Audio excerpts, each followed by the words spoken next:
Assalamu alaikum. In this video we are going to discuss about Google Forms. Through Google Forms, user can create customized surveys, questionnaires or even quizzes. We can gather data in spreadsheets and analyze it. Sadly, up till now Google has not launched any specific application for this, so we have to use our browsers and search for Google Forms. Then we're going to click on this link and click on go to Google Forms. So this is the standard form that comes to us and we can edit it according to our needs. Example, we are going to make a sample form. This we can add description about this form just to tell the audience that what this form is about.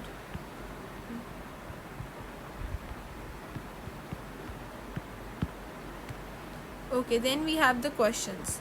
We have so many types. We can make it a short answer question, a paragraph, multiple choice questions, checkboxes if you want to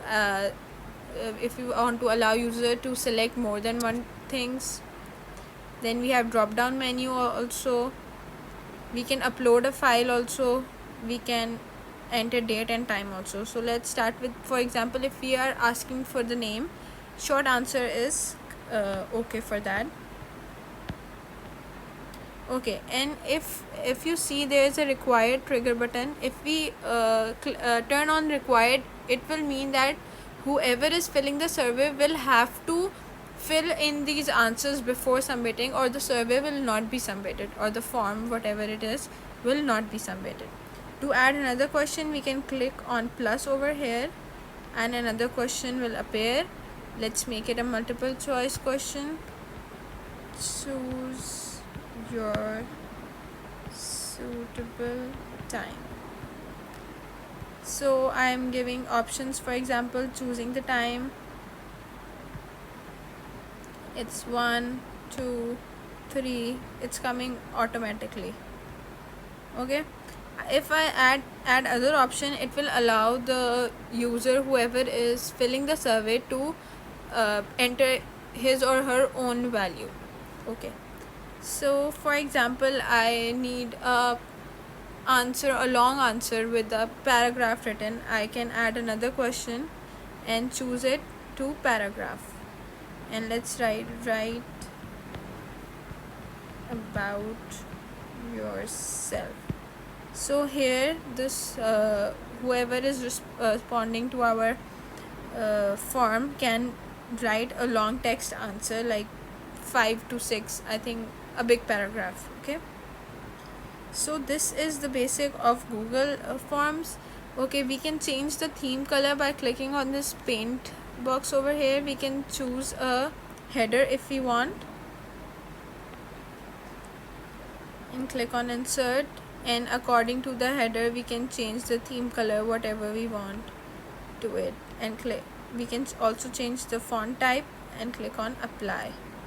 So you can see the whole form look has been changed.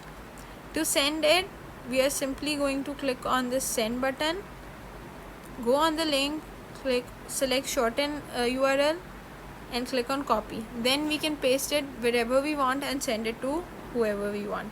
We can paste it on Google Classroom, or we can paste it on WhatsApp to send it to anybody. When somebody is going to respond to our form, here it will come the responses. For example, I have this assessment, this form I have that I made before.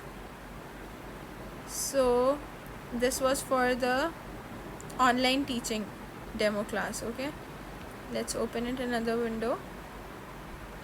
If I go in the responses, you can see all the responses that I got from here. Total number of responses is coming up. The responses were 5, and if I click on accepting responses, it so no longer anybody can fill the form. For example, if it's a time limit that after half an hour I'm going to turn off the responses, so nobody can submit it anymore. And if I want, I can export all the data to check, export all the data to a Google Sheet, so that I can have an overview. Here you can see a small green icon. We can create a new spreadsheet and click on create. So now it has opened in Google Sheets, and now you can see this, all the detail of the form like this. Hope it was helpful. If you have any queries, you can contact me and ask me. Jazakallah.